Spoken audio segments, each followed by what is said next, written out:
Bom dia para quem está chegando aí.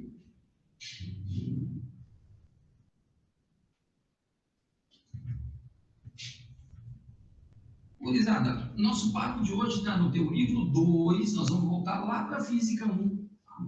Lá para a Física 1, nós vamos falar de termologia. Tá? Nós vamos falar de termologia. Então, esse vai ser o nosso papo. A gente vai estudar, a partir de agora, vai voltar a estudar a partir de agora, termologia, que é um assunto em termos de Enem, bem relevante. Tá? Em termos de URGS também é. Em termos de URGS também mas no Enem é mais significativo. Na URGS a gente deve ter aí por volta de 3 questões na prova, a prova tem 25 questões de termologia. No Enem a gente deve ter entre 3 e 5 questões até tratando de termologia, porque a termologia está muito vinculada a aquecimento global, né? Enfim, troca de energia na forma de calor, então isso tudo é muito visado nas questões do Enem, quando a gente pensa em sustentabilidade. Tá? Então, quando a gente vai trabalhar a terminologia, o enfoque que eu vou dar para vocês agora está nas trocas de calor. Mas como a gente falou de calor, temperatura, energia interna há mais tempo, eu vou resgatar aqui para a gente poder fazer uso desses conceitos na nossa aula. Tá? Deixa eu ver se alguém está no lado de fora. Tá, caminho. Beleza. Então, a jogada é a seguinte, ó. A jogada é a seguinte. Quando a gente fala de temperatura, lembra? Temperatura a gente mede com um termômetro. Ela mede o grau de agitação das moléculas de corpo. Se as moléculas estiverem mais agitadas, o corpo vai estar com uma temperatura mais alta. Se elas estiverem menos agitadas, o corpo vai estar com uma temperatura mais baixa. Vê. E o calor, o que é? O calor é a energia que a gente troca, porque há uma diferença de temperatura entre o corpo da gente e o corpo externo. É o meio externo. Então, 2 corpos trocam calor porque tem um mais quente e um mais frio. Eles estão em condições suficientes de se perceberem essas diferenças de temperatura e espontaneamente o corpo de maior temperatura, o mais quente, vai mandar energia para o corpo de menor temperatura, que é o mais frio. E eles vão trocar essa energia na forma de calor, até que os dois atinjam a mesma temperatura. Também a gente diz que até que eles atinjam o equilíbrio térmico, certo? Quanto a trocas de calor, pessoal, 2 coisas podem acontecer. Tá? Havendo trocas de calor, 2 coisas podem acontecer, e essas 2 coisas não vão acontecer de forma simultânea. Ou o corpo sofre variação na temperatura,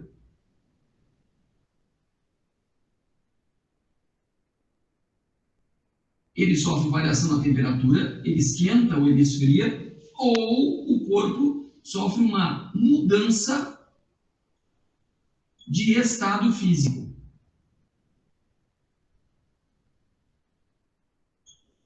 Também chamada de mudança de fase. Mudança de fase. As 2 coisas, para nós, não vão acontecer de forma simultânea. A gente pode lembrar de algumas coisas que vocês estudaram lá na química.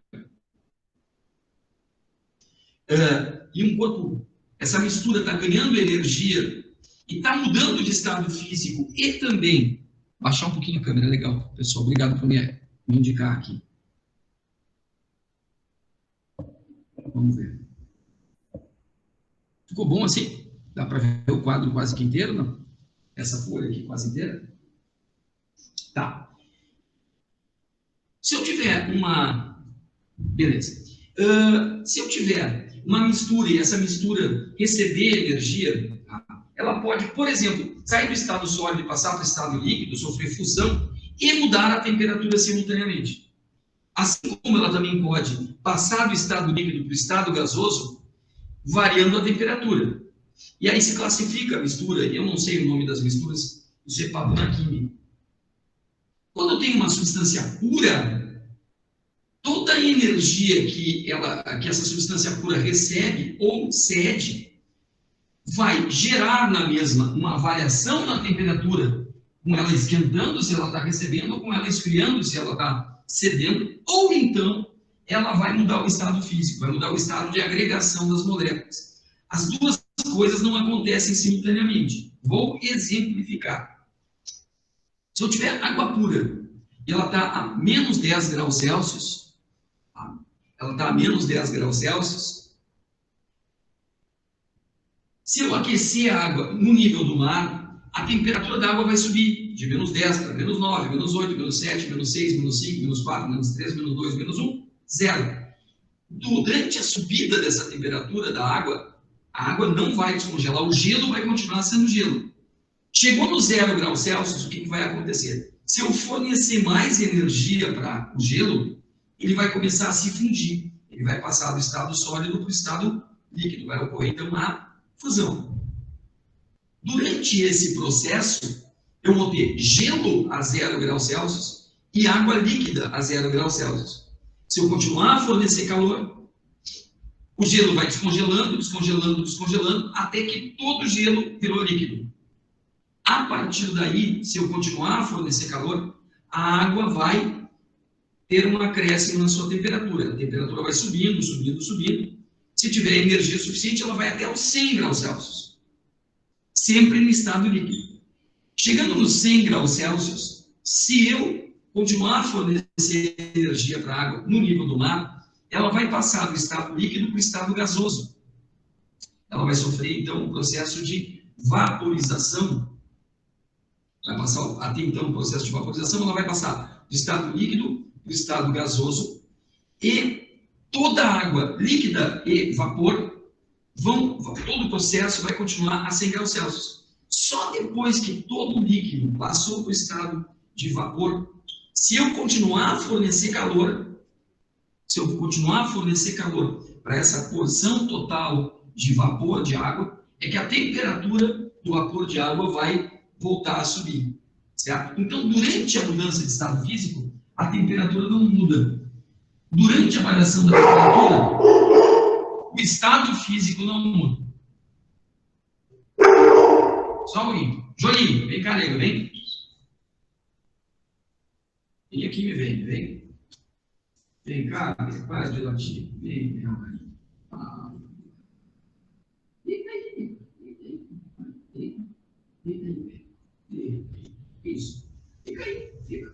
Ele quer mais carinho na barriga. Tá bom. Isso é minha Rottweiler que está pedindo carinho. A latinha. Bom. Carente com quarentena, assim. Quarentena não, com isolamento. Vê bem, quando o corpo troca calor, pessoal, e no processo ele sofre variação na temperatura, a quantidade de calor que ele troca, nós vamos chamar de quantidade de calor sensível. Calor trocado com os corpos que provoca neles uma variação em suas temperaturas. Então, isso é quantidade de calor sensível. Já quando o corpo troca calor e na troca ele muda o estado físico, a quantidade de calor que ele troca é chamada de quantidade de calor latente. Quantidade de calor latente.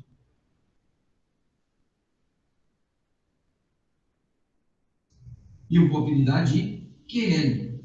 Então, eu tenho duas formas de trocas de calor. Aqui provoca aquecimento ou resfriamento, que é a quantidade de calor sensível, e a outra que provoca mudança de estado físico, que é a quantidade de calor latente. Vamos falar, então, especificamente de cada uma delas, não sem antes eu mandar a foto do quadro para vocês.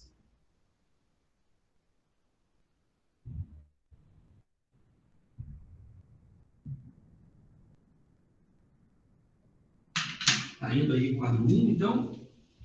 Vamos falar especificamente da troca de cada forma de troca de calor. Quantidade de calor sensível, tá? QS. Como é que eu calculo uma quantidade de calor que o corpo troca e que provoca nele uma mudança na sua temperatura. Eu tenho duas formas, bem fáceis de ser lembradas. O que macete, talvez seja o macete mais lembrado da física, que macete, ou o que chato, esse em minha homenagem, que macete ou que chato.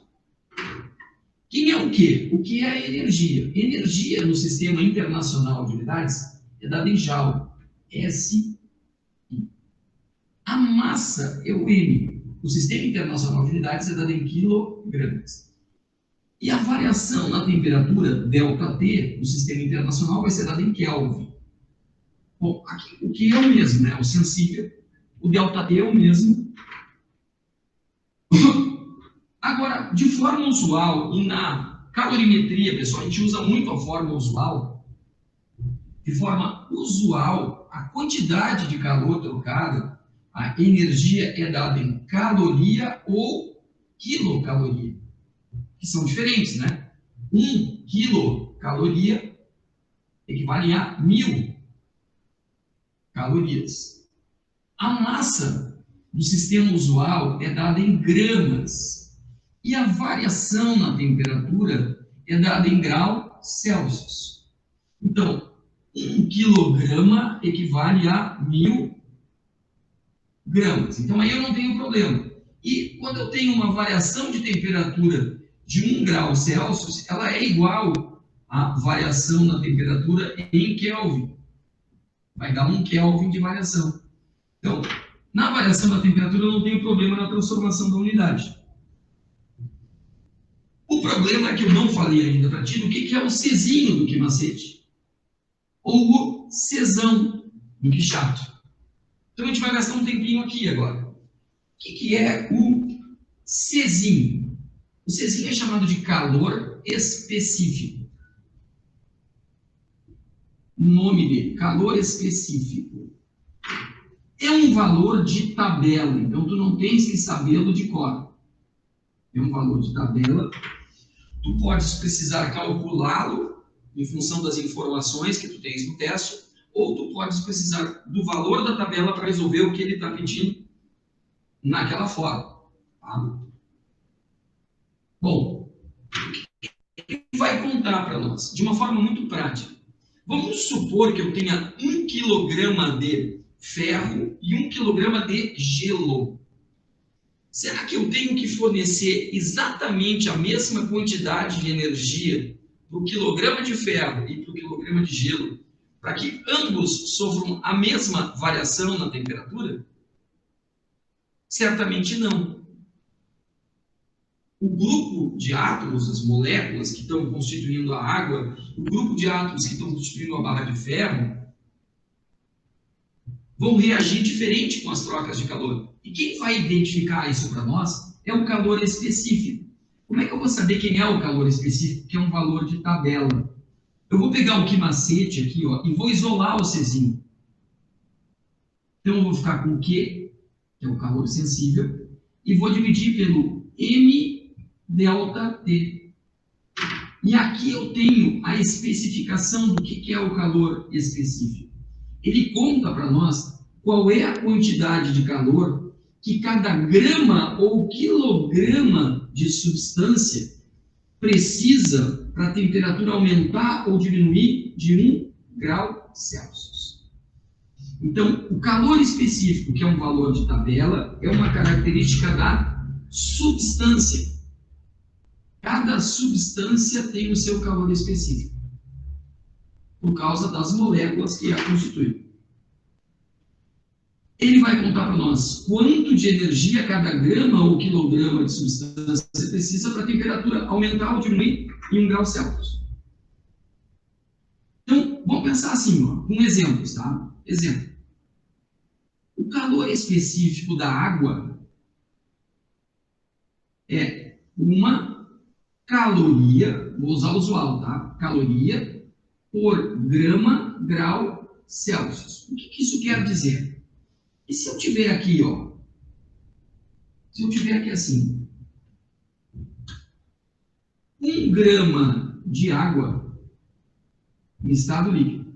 A 10 graus Celsius, então eu tenho aqui 1 grama de água a 10 graus Celsius. Para que esse grama de água, o mesmo grama de água, o mesmo 1 grama de água, atinja uma temperatura de 11 graus Celsius. Ou seja, para passar daqui para cá, a temperatura variou 1 grau Celsius. 1 grau Celsius foi a variação. A massa é 1 grama. Quanto de energia tem que fornecer para a água, para ela vir para cá? Ela precisa ganhar 1 caloria. Se eu fornecer 1 caloria para cada grama de água, a temperatura desse grama de água vai variar 1 grau Celsius. Agora, se eu pensar na areia, calor específico da areia, aí vai ser um pouco de chute, tá? Porque tem areia de tudo que é tipo, né? Mas é alguma coisa na ordem de 0,2 calorias por grau Celsius. Então, se eu tiver aqui um punhadinho de areia, tá? E tem 1 grama de areia a 10 graus Celsius. Para que esse punhadinho de areia tem 1 grama, mude a sua temperatura de 10 para 11 graus Celsius. Para que sofra, então, uma variação de temperatura de 1 grau Celsius, vou ter que fornecer para esse punhado de areia uma quantidade de calor de quanto? 1 grama, 1 grau Celsius. 0,2 caloria. Desculpa, aqui está ruim de ler.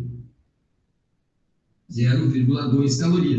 Então, para cada grama de areia, eu preciso fornecer 0,2 caloria de energia para a temperatura subir 1 grau Celsius.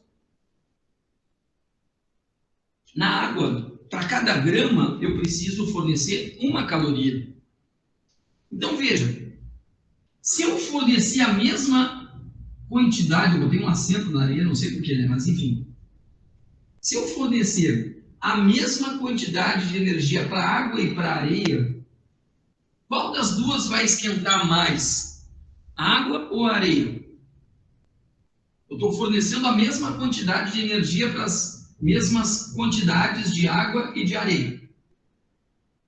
Se eu fornecer a mesma quantidade de energia, para cada grama de água variar 1 grau Celsius de temperatura, eu preciso de 1 caloria. Para cada grama de areia, eu preciso de 0,2. Eu preciso da quinta parte da energia. Então, se eu fornecer a mesma quantidade de energia para esses mesmos gramas de água, a areia vai sofrer uma variação de temperatura 5 vezes o valor da variação de temperatura da água. Então, quem tiver o calor específico menor, que é o caso da areia, vai sofrer uma variação de temperatura maior. Quem tiver calor específico maior, que é o caso da água, vai sofrer uma variação de temperatura menor. E aí tu pode lembrar de coisas muito práticas, que a gente está falando de troca de energia e variação da temperatura. Muito práticas mesmo. Quando tu vais à praia, num dia ensolarado, lá por volta do meio-dia, e tu coloca o teu pé na areia, direto na areia, tu vai poder sentir o poder medicinal da areia. Né? A areia está tinindo, ela está queimando o pé. Se tu tiver alguma frieira no pé, é capaz até de cauterizar a frieira. Está muito quente. Aí tu vai correndo e coloca o pé dentro da água. E a água está mais fria que a areia. Por quê? Ambas as substâncias, claro que a gente tem quantidades diferentes, estão ganhando energia proveniente do sol. Como o calor específico da água é bem maior que o da areia, a areia vai esquentar mais rapidamente do que a água. Agora, se tu fores à praia à noite, o que tu faria na praia à noite? Né? Não tem nada para fazer. Mas vamos supor que tu vá na praia à noite. Quando tu colocar o teu pé na areia, tu vai notar que a areia está fria e a água está morna, está quente. A água está mais quente que a areia. Por que a água está mais quente que a areia? Porque aquilo que demora para esquentar vai demorar para esfriar. E aquilo que esquenta rápido, esfria rápido. À medida que a água vai liberando energia, ela vai esfriando, mas ela vai ter que liberar muito mais energia que a areia, para a temperatura variar tanto quanto. Então, ambos estão perdendo energia à noite para a atmosfera, né? Estão esquentando a atmosfera. E aí? Aí a água demora mais para esfriar e a areia esfria muito rapidamente. Isso é extremamente relevante. Extremamente relevante. As regiões desérticas não têm água. Elas costumam aquecer drasticamente ao longo do dia. Elas vão receber energia do sol, vão esquentar muito rapidamente, né? A areia esquenta rapidamente e começa a aquecer a atmosfera. Quando o sol se põe, não tem mais quem aqueça a areia. A areia vai liberar essa energia. E à medida que ela vai liberando energia, a temperatura vai baixando muito rapidamente. E aí, à noite, não tem quem aqueça a atmosfera. E aí a temperatura baixa drasticamente nos desertos. A gente chega a ter desertos no nosso planeta que tem amplitude térmica de até 50 graus Celsius entre o dia e a noite. 50 graus Celsius de variação na temperatura, só porque não tem água. E nas regiões que a gente tem grande quantidade de água, tá? Nas regiões próximas, litorâneas, né, próximas ao mar, a gente costuma ter uma amplitude térmica menor. Porque a água, à noite, vai aquecer a atmosfera, ela vai liberar energia para a atmosfera e vai evitar que a atmosfera esfrie, baixe tanto a sua temperatura, quanto no deserto. Então, quem aquece o ambiente nas regiões litorâneas, à noite, depois de um dia ensolarado, é a água. E quem evita que a temperatura lá atinja valores absurdamente elevados, é a água também. Então, a água é um bom regulador de temperatura. O nosso planeta consegue ter uma temperatura regulada pela grande quantidade de água que tem e também pela camada de ozônio que a gente tem, que vai evitar passagens de maior quantidade de radiação infravermelho ou radiações luminosas, ultravioleta para a nossa atmosfera. Mas sobre isso aí eu vou falar com vocês mais adiante numa aula bem específica sobre aquecimento global, que é muito relevante em termos de Enem, né, em função de toda a situação que a gente se encontra no planeta. Né? Bom, então, quem tem calor específico elevado sofre baixa variação da temperatura. Quem tem calor específico baixo sofre grande variação da temperatura. Por que se usa bolsa de água quente? Né? Lá agora a gente já tem umas sacolinhas térmicas bem prontas já na farmácia, mas antigamente ainda tem bolsas de borracha, né, para colocar água quente, para aquecer os pés à noite, quando está com alguma cólica também colocar ali no ventre, né, para tentar diminuir a ação da cólica, ou alguma contratura muscular, ou alguma lesão, né, de tendão, enfim, pode-se usar quente e frio para amenizar o efeito dessa lesão. Por que água dentro dessa bolsa, né? Bom, primeiro tu vai ter que botar água para esquentar na chaleira, possivelmente, ou no micro-ondas, e essa água vai demorar para esquentar. Depois tu vai tirar essa água e vai colocar dentro da bolsinha térmica. E aí ela vai demorar para esfriar. Se tu colocasse areia lá dentro, primeiro que ela ia esquentar rapidamente lá no fogão, mas ela esfriaria rapidamente. Então, logo tu perderia o efeito de aquecimento. Então, por isso, usar água nesse sistema. O sistema de arrefecimento do motor de automóvel. Um motor de automóvel tem um líquido para evitar que haja um superaquecimento do motor. Esse superaquecimento pode danificar o motor de forma irreversível, pode provocar danos irreversíveis para o motor. Pois bem, esse sistema de arrefecimento tem água como base, né? Depois alguns produtos químicos para deixar o calor específico mais elevado ainda. O que acontece? A água vai circular por parte do bloco do motor e vai tirar a energia do motor. O motor está funcionando, está com a temperatura elevada. Essa energia vai para a água e a temperatura da água vai subir um pouquinho. Como o motor tem na sua constituição basicamente ferro, alumínio, alguma outra composição, os calores específicos dessas substâncias são por volta de 0,1. À medida que eles cedem energia para a água, a temperatura deles baixa muito e a da água sobe um pouquinho. Quando eles entrarem em equilíbrio térmico, a temperatura não vai ser absurdamente elevada. Vai evitar, dessa forma, um estrago mais definitivo no bloco do motor. Então, por isso usar a água como base no resfriamento do sistema de radiação do carro. Calor específico baixo, grande variação de temperatura.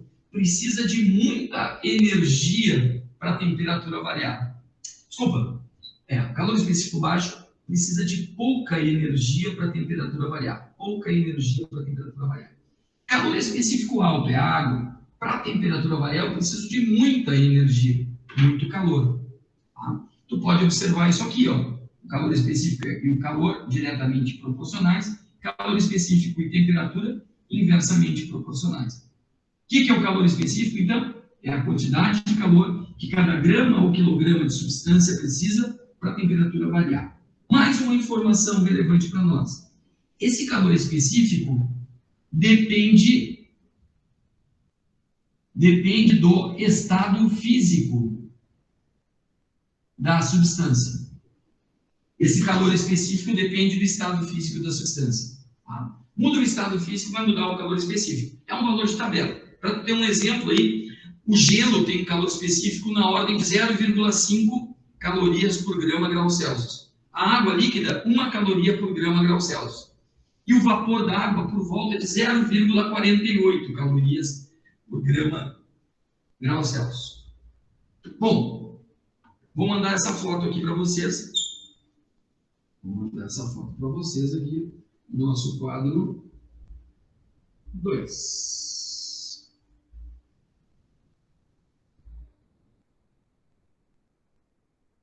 Nosso quadro 2. Vamos para o nosso quadro 3. A gente viu há pouco que a quantidade de calor sensível é calculada pela forma Q macete ou pela forma Q chato, certo? Esse Czão aqui está ocupando o lugar do Mzinho Czinho. Então, esse Czão é chamado de capacidade térmica. Capacidade térmica. Esse é o Czão. Capacidade térmica. Quem tem capacidade térmica? Quem tem capacidade térmica não é a substância. Quem tem capacidade térmica é o corpo. Então, isso aqui é uma característica do corpo.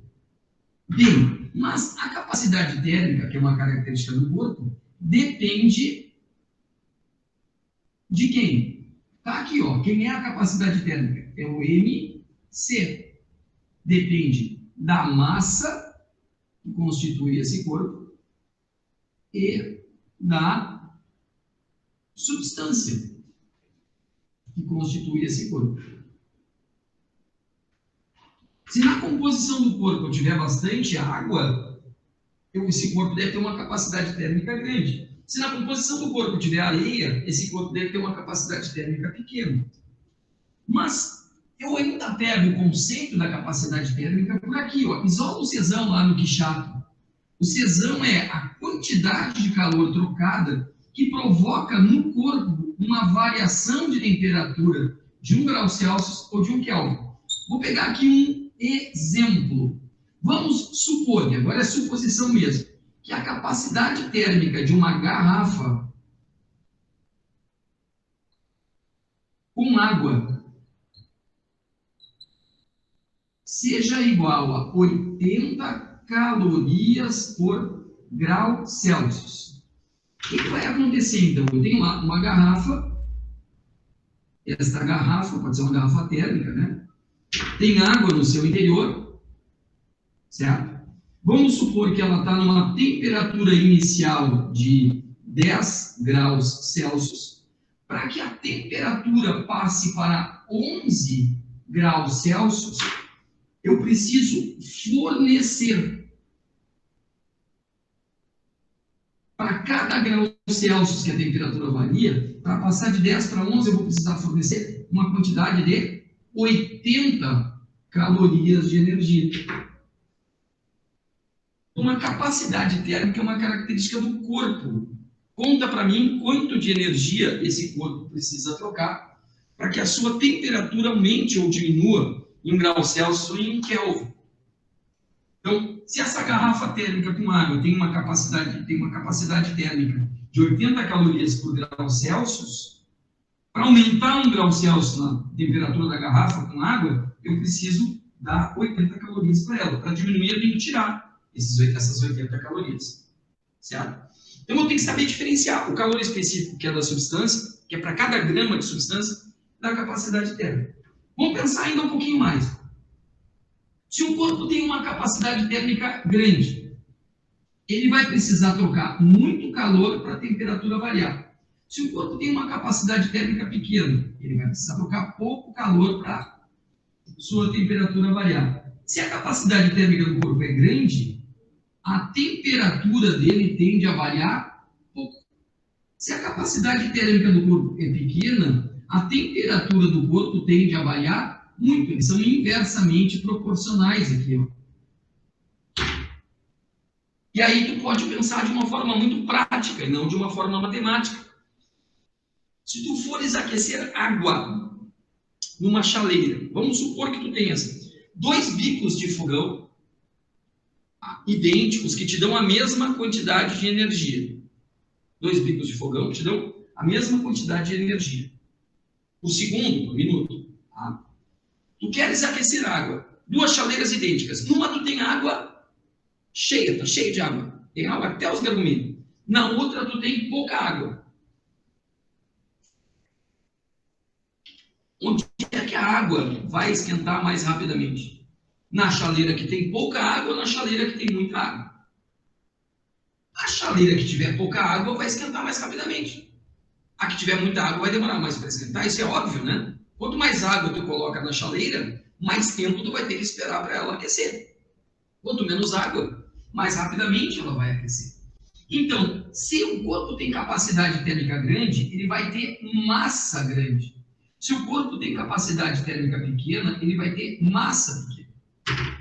Teve uma questão de vestibular da PUC, há de alguns anos, uns 8 anos aproximadamente, em que era uma questão teórica, né? Eles diziam assim, foi feito um café, que estava 80 graus Celsius, e ele foi servido em 2 xícaras, de mesmo material, 2 xícaras idênticas. Numa, se colocou café a 80 graus Celsius, cheia. Na outra, se colocou pouco café. Passados 10 minutos, onde o café estaria mais quente? Supondo a temperatura ambiente, volta aí de 20 graus Celsius. Então, se eu tenho uma xícara que está cheia de café e outra que tem pouco café, os 2 cafés inicialmente a mesma temperatura, e num ambiente que favorece trocas de calor, aonde eu tiver menos café, a temperatura vai variar mais. Aonde eu tiver mais café, a temperatura vai variar menos. Então, a xícara que tem menos café vai esfriar mais rapidamente. E a xícara que tem mais café vai demorar mais para esfriar. Então, se tu der uma bolsa de água quente e colocar mais água quente dentro dela, ela vai ficar mais tempo quente do que se tu botar pouca água. Certo? Mas também na hora de aquecer a água lá no fogão, se tu botar muita água dentro da chaleira, isso vai fazer com que tu demore mais para aquecer do que se tu botar pouca água. Isso por causa da capacidade térmica, que é uma característica do corpo e não da substância. Então, isso dentro do calor, da quantidade de calor sensível. Vou mandar essa foto aqui para vocês. E vamos falar então agora da quantidade de calor trocada quando o corpo muda o estado físico.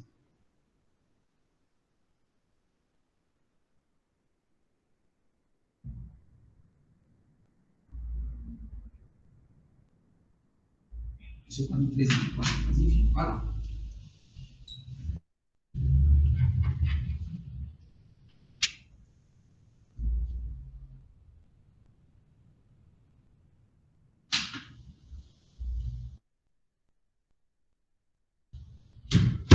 Quando o estado físico, tá? Passou do estado sólido para o estado líquido, ou do líquido para o gasoso, ou passou direto do sólido para o gasoso, ou passou do gasoso para o líquido, do gasoso para o sólido, do líquido para o sólido, do gasoso direto para o sólido. Então eu tenho lá, ó, sólido, líquido, gasoso. Quando o corpo passa do estado sólido para o líquido, ele tem que ganhar energia, certo? Essa mudança aqui a gente chama de fusão. Do líquido para o gasoso a gente chama de vapor. vaporização. E direto do sólido para o gasoso, a gente chama de sublimação. Sublimação, passagem direta do estado sólido para o estado gasoso. Caso mais comum do sólido para o gasoso, é bem comum, é a naftalina e o gelo seco. O estado gasoso para o estado líquido, a gente chama de gasoso líquido, pode ser condensação, né? Ou liquefação. Do líquido para o sólido, a gente chama de solidificação.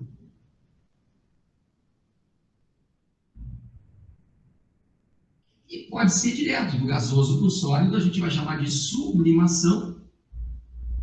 Alguns autores chamam de ressublimação ou de sublimação de segunda fase. Não é comum a gente encontrar casos de sublimação de gasoso para o sólido no ambiente. Tá? Isso acontece muito mais em nível laboratorial do que propriamente de forma cotidiana. Alguns chegam a citar como exemplo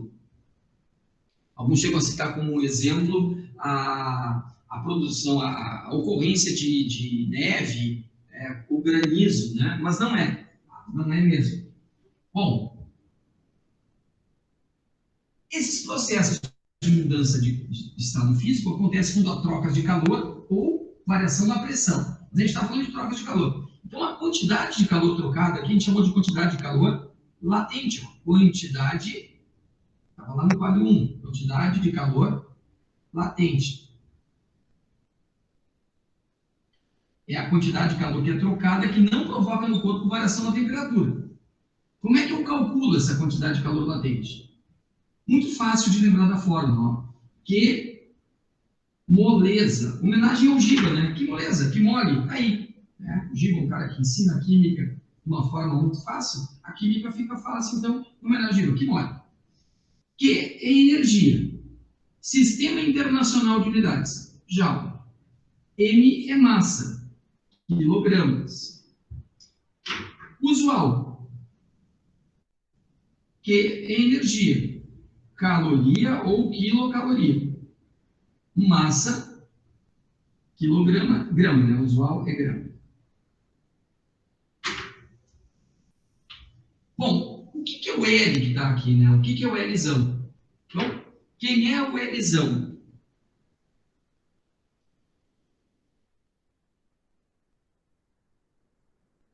Quem é o Lzão? Só mais uma foto e...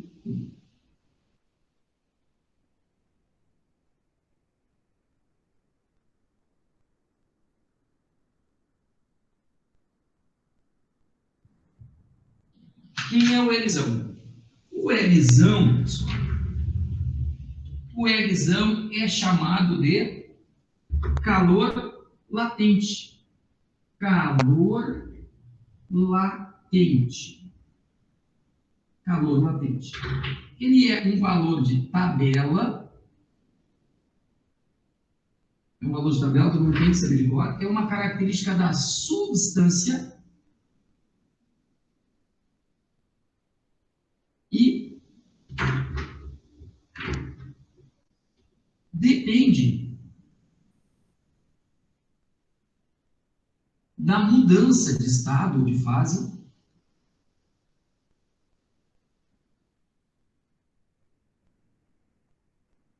e depende da pressão.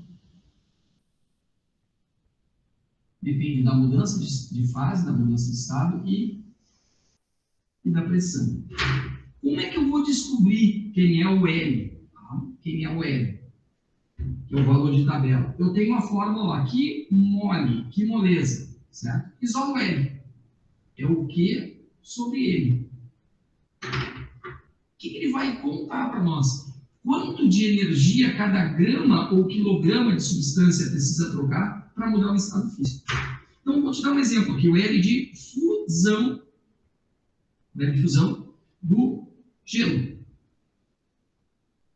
O L de fusão do gelo. O L de fusão do gelo, tá? É 80 calorias por grama. O que isso quer dizer? Eu tenho um bloquinho de gelo aqui, ó, 1 grama de gelo a 0 graus Celsius. Para ele virar 1 grama de líquido, água líquida no estado líquido, a 0 graus Celsius, para cada grama de água para passar do estado sólido para o estado líquido, eu preciso fornecer 80 calorias. Então, é isso que indica o calor latente. Só para fechar aqui, o N de vaporização da água é 540 calorias por grama. Então, se eu tiver aqui, ó, 1 grama de água líquida a 100 graus Celsius. Para transformá-la em 1 grama de vapor d'água, também a 100 graus Celsius, eu vou ter que fornecer para essa água, esse grama de água, 540 calorias. Então, é isso que ele vai indicar para nós. Tá? Quanto de energia precisa fornecer ou retirar para mudar o estado físico em cada unidade de massa, em cada grama ou quilograma.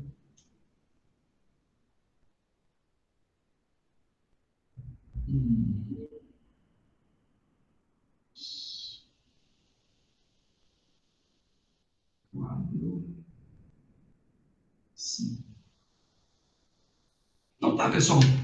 Para hoje é isso aí. Tá? Pode dar uma olhada no teu livro ali, na página, ou na primeira sessão, no primeiro módulo do livro 2, lá no módulo 4, sobre esse assunto. Tá? Semana que vem a gente volta e fecha esse assunto, que é muito importante para o Enem e é importante para a URGS também. Na URGS a gente deve ter uma questão, no Enem a gente deve ter mais. Tá bom? Uma boa semana para vocês. Tomem cuidado aí, fiquem bem. Qualquer coisa, mandem as dúvidas para mim. Um beijo para todos.